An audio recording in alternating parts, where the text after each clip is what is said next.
రాజ్యాంగ కమిటీలో ఉన్న వాళ్ళంతా స్కాలర్స్. ప్రతి ఒక్కళ్ళు లా చదివిన వాళ్ళు యాక్చువల్ 90%, 90 కాదు, మోర్ దెన్ 90% లా చదివిన వాళ్ళు ఉన్నారు. ఒకే ఒక వ్యక్తి లా చదివి, నాకు తెలిసి ఒకే ఒక వ్యక్తి లా చదవలే, టీటీ కృష్ణమాచారి అనుకుంటా, ఆయన ఒక్కడే లా చదవలేదు. మీరంతా లా చదివిన వాళ్ళే, అంత స్కాలర్సే. అందరు కూడా, అందులో చాలా మంది కూడా విదేశాలకు వెళ్ళి చదువుకొచ్చిన వ్యక్తులు ఉన్నారు. ఎకనామిక్స్ కావచ్చు, లేకపోతే లా కావచ్చు, అంత స్కాలర్స్ ఉన్నారు. ఇక్కడ ఏంటంటే అంబేద్కర్ ప్రాబ్లం ఏమొచ్చింది అంటే ఆయనను ఓడగొట్టారు, జనాలు ఓడగొట్టారు. ఏదైతే దళిత సామాజిక వర్గం నుంచి పోటీ చేసినప్పుడు అక్కడ ఆయనను ఓడించారు. అక్కడ ఓడిస్తే ఆయన మళ్ళీ బెంగాల్ పోవడం, బెంగాల్ విభజన జరగడం, ఇదంతా ప్రాసెస్ జరిగేసరికి ఆల్రెడీ రాజ్యాంగ రచన అనేది కంప్లీట్ అయిపోయింది. అంత స్కాలర్స్ అంటారు అక్కడ. బిఎన్ రావు ఇంత పెద్ద స్కాలర్ ఆయన అంతర్జాతీయ కోర్టులో ఆయన మంచి పొజిషన్ ఉన్న వ్యక్తి అన్న. సో అంత స్కాలర్స్ అక్కడ. ఇప్పుడు గాంధీజీ కావచ్చు, గాంధీజీ కూడా లా చదివిండు సౌత్ ఆఫ్రికాలో. జవహర్లాల్ నెహ్రూ గారు కూడా బాగా చదివిన వ్యక్తి. సర్దార్ వల్లభాయ్ పటేల్, సుభాష్ చంద్రబోస్, ఎవరు లేరండి అక్కడ. లాస్ట్ కి ఏమైపోయిందంటే ఈయన ఎంట్రీ అయ్యేసరికి మొత్తం రాజ్యాంగ రచన అనేది కంప్లీట్ అయిపోయింది. రాజ్యాంగ రచన కంప్లీట్ అయిపోయింది.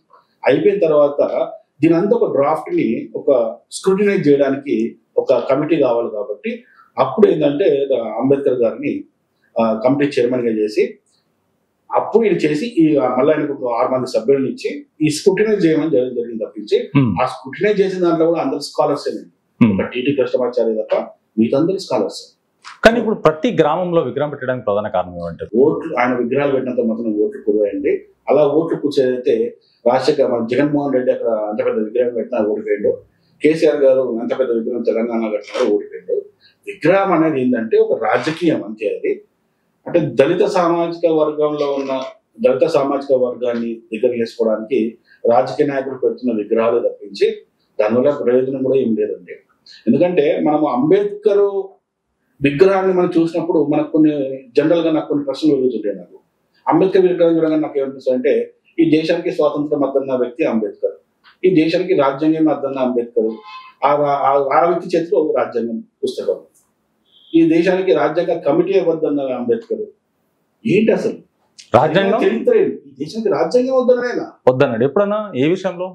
ఎప్పుడైతే 1946 లో రాజ్యాంగ కమిటీని ఏర్పాటు చేయాలని డిసైడ్ అయ్యారో అప్పుడు ఆయన ఏమన్నాడంటే, ఈ దేశానికి ఫస్ట్ నుంచి కూడా ఇండిపెండెంట్, మనకు స్వతంత్రం వద్దు అన్నాడు.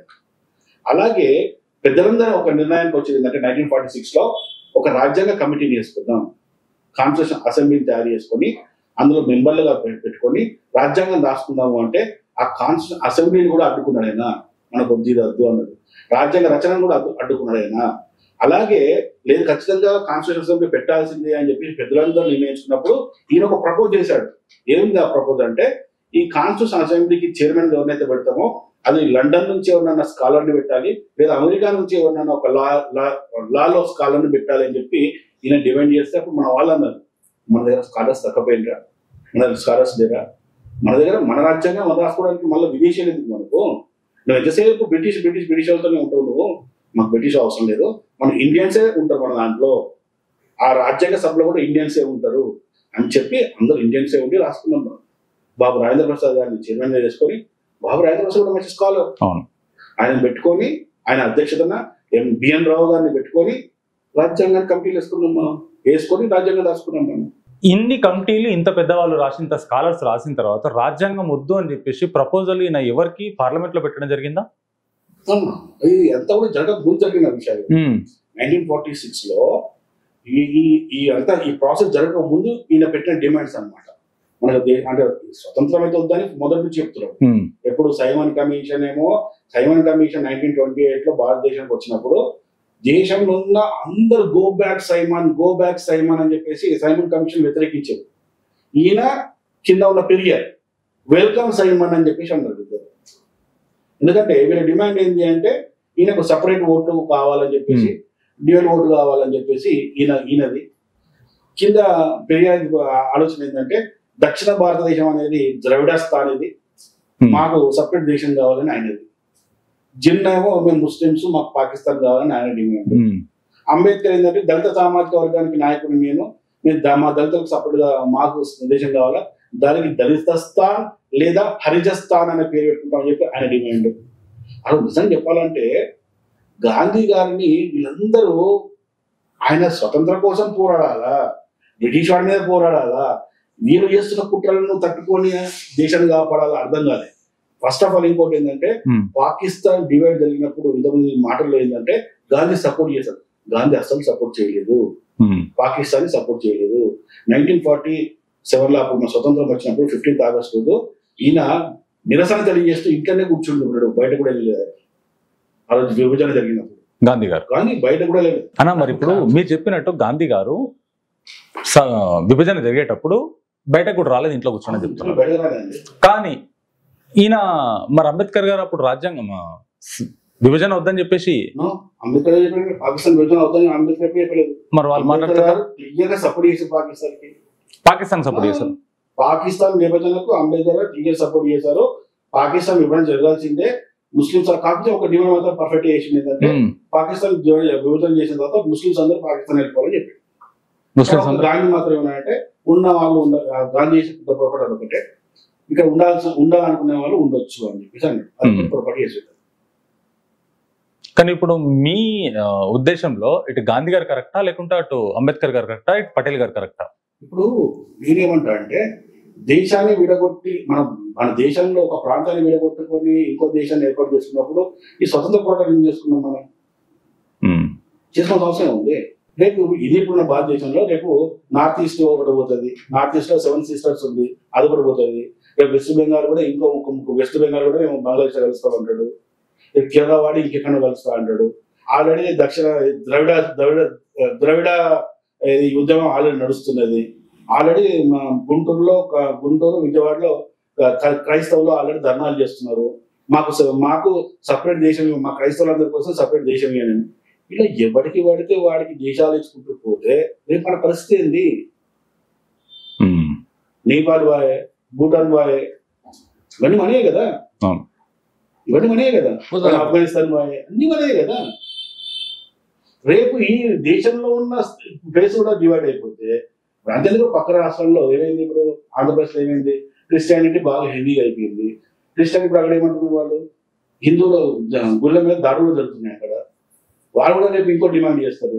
ఆల్రెడీ చేశారు కదా గుంటూరులో, విజయవాడలో. అవును, ఇవి జరుగుతున్నాయి. ఇవి వాళ్ళ గుడి మీద వీళ్ళు చర్చ్ మీద వాళ్ళు, ఇది జరుగుతూనే ఉన్నాయి అనుకోండి. ఆంధ్రప్రదేశ్లో జరిగే రాజకీయం ఇది, దీన్ని పక్కన పెట్టుకుందాం. కానీ ఇప్పుడు నేను మిమ్మల్ని అడిగాను, ఇప్పుడు నేను విన్నాను ఎలాగంటే మొట్టమొదటిసారిగా మనకు ప్రధానమంత్రి కావాల్సింది పటేల్ గారు. అసలు ఏం జరిగింది? కుట్ర ఎక్కడ జరిగింది? దీని కుట్రకు ప్రధాన కారణం ఎవరంటారు? కుట్ర అంటే ఇప్పుడు అక్కడ జవహర్లాల్ నెహ్రూకి ప్రధానమంత్రి కావాలనేది మొదటి నుంచి ఇది జగమెరిగిన సత్యం, అందరూ తెలిసిన విషయం. అవసరమైతే పాకిస్తాన్ విడగొట్టి జిన్నా ఆయన పోటీ, ఈ దేశానికి ప్రధానమంత్రి కావాలనేది జిన్నా కూడా పోటీ పడుతున్నారు. ఆయన ఈ కుట్రలో ఏంటంటే అవసరమైతే పాకిస్తాన్ డివైడ్ చేసేసామంటే ఈయన పాకిస్తాన్ వెళ్ళిపోతుంది, ఈ దేశానికి ప్రధానమంత్రి కావాలనేది నెహ్రూ గారి కుట్ర. అది అందరూ తెలిసిన విషయమే. అప్పుడు ఏం చేశారంటే అప్పుడు కాంగ్రెస్ పార్టీలో ఉన్న అందరూ కలిసి ఒక ఎలక్షన్ చేసుకున్నారు అనమాట. ఇంటర్నల్ ఒక ఎలక్షన్ జరిగింది.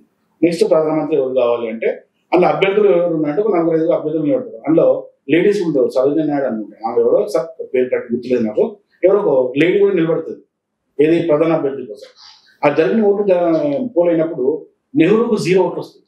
అసలు నెహ్రూకి ఎవరు ఓటేరు, అందరూ సర్దార్ వల్లభాయ్ పటేల్కి వేస్తారు. సర్దార్ వల్లభాయ్ పటేల్ కూడా ఓటు కూడా 10 to 12 ఓట్స్ ఏమో వస్తాయండి. మెజారిటీ ఓట్స్ అయినా మిగతా 2 3 సంథింగ్ వస్తాయంటే, ఈయనకు 0. అప్పుడు నెహ్రూ మొత్తం మాడిపోతుంది ఫేస్ అంతా. అప్పుడు మళ్ళా నెహ్రూ గాంధీతో మాట్లాడి గాంధీ మళ్ళా సర్దార్ వల్లభాయ్ పటేల్ గారిని కూర్చోబెట్టి సంజాయించి ఆయన ఏం ఆర్గ్యుమెంట్ కూడా చేయకపోతాం. ఓకే అని గాంధీ గారు మీరు ఎట్లా చెప్తే అట్లా అని చెప్తాడు. ప్రధానమంత్రి నెహ్రూకి ఇచ్చేస్తాడు, ఈయన హోంశాఖ తీసుకుంటాడు. మన ప్రజాస్వామ్యం యొక్క మొదటి కుట్ర ఆ రోజే జరిగింది. జరిగింది. ఆ రోజుల్లో కూడా మనకు ప్రభుత్వం ఏర్పడిన తర్వాత కూడా మొత్తం ఇప్పుడు కాంగ్రెస్ కూడా ముస్లింస్ కు బాగా ప్రాధాన్యత ఇచ్చింది, విపరీతమైన ప్రాధాన్యత. అందుకే వాళ్ళకి భారతదేశంలో ఉన్నప్పుడు వాళ్ళకి ఏం చేశారంటే లా బోర్డు అని, వాళ్ళకి సపరేట్ గా వర్క్ బోర్డు అని చెప్పేసి ఇలాంటివన్నీ కూడా అప్పుడు వచ్చినాయి. అంటే వాళ్ళను రక్షించడం కోసము హిందువుల మీద అంటే హిందువులకు దోచైనా సరే కానీ వాళ్ళను మైనారిటీస్ వాళ్ళను మనం ఎక్కువ ప్రేమతో చూడాలని చెప్పేసి అది ఆ ఉద్దేశంతో చేసిన పనులలో చాలా దేశం నష్టపోయింది. ఏ రోజైతే ఈ చరిత్రలో మన పాఠాలు కూడా అన్ని కూడా ఏంటి అంటే అక్బరు బాబరు వాడు వీడు గిల్జీలు వాడు వీడు కనబడతాడు తప్ప ఈ దేశం కోసం పోరాడి ఇప్పుడు ఈ ముస్లిం అంతా ఎక్కడ వచ్చిందండి? ఫస్ట్ నుంచి భారతదేశం లేదు, క్రిస్టియన్ కూడా ఈ దేశంలో లేదు. 1500 సంవత్సరాల క్రితం ముందు పోతే అసలు ముస్లిం మతం లేదు, 2000 సంవత్సరాల క్రితం పోతే యేసు లేడు. ఈ ఇద్దరు దేవుళ్ళు లేరు అంటే ఆ మతాలు కూడా లేవు. సో ఆ తర్వాత ఆ మతాలు పుట్టడము, తర్వాత మన దేశానికి దండయాత్ర రావడం జరిగింది. అప్పుడు మనం వాళ్ళ మీద పోరాటం చేశాం కాబట్టి పోరాటం చేసిన ఏది కూడా చెప్పరు. మనం ఎంతసేపు వాడు 15-16 సార్లు దండయాత్ర చేసి వచ్చి మన మీద చూసిన వాడిలాగా పట్టుదలతో ఉండాలి. ఎవరు ఏం మాట్లాడుతున్నారు? వాడిలాగా పట్టుదలేదు. వాడు మన దేశానికి దండయాత్ర చేసిందా? వాడిని రాని 16 సార్లు వచ్చిన దండయాత్ర వస్తే కూడా మనం తరిమి పంపినాం కదా. వాళ్ళని ఎగ్జాంపుల్ చెప్పండి మాకు. 17వ సారి కూడా వాడు కుట్రతో వచ్చిండు, గోమాతను అడ్డం పెట్టుకుని వచ్చిండు. వాడు మోసగాడు. వాళ్ళు ఈ దేశాన్ని దోచుకోవడానికి వచ్చిండ్రు. ఈ దేశాన్ని దండయాత్ర చేసింది దేశం మీద. ఇక్కడ ఉన్న ఆస్తిని కొల్లగొట్టుకోవడం పోయిండు వీళ్ళు. వాళ్ళకి మన ఏ లెసన్ చూసినా చూడండి, మనం పుస్తకాలు చూసినప్పుడు కూడా ప్రపంచంలోని 7 వింతలు 8 వింతలు అంటారు. అందులో ఆగ్రా ఉంది అంటారు. ఇది తాజ్మహల్. ఏముంది తాజ్మహల్? సో ఇప్పుడు తాజ్మహల్ ఏం సింబల్ అంటే మన టెంపుల్స్ లేవా? మన టెంపుల్స్ అసలు కొన్ని టెంపుల్స్ ఉన్నాయితే అసలు ఇప్పటికీ మనం ఆ టెంపుల్స్ మనం బిల్డ్ చేయలేము. మనం రామప్ప టెంపుల్ తీసుకోండి, ఎగ్జాక్ట్లీ ఇప్పుడు బిల్డ్ చేయలేము, అసాధ్యము. అలాంటి తాజ్మహల్ 100 కట్టచ్చు. ఒకటే సింగిల్ రాయి తోటి ఇట్లా కట్టింది ఒకటి ఉంది కదా, మహారాష్ట్రలో ఉంది. మహారాష్ట్రలో ఖజురాహో దగ్గర సంథింగ్ ఉంది. అది చాలా అజంతా దాటి ముందుకెళ్ళి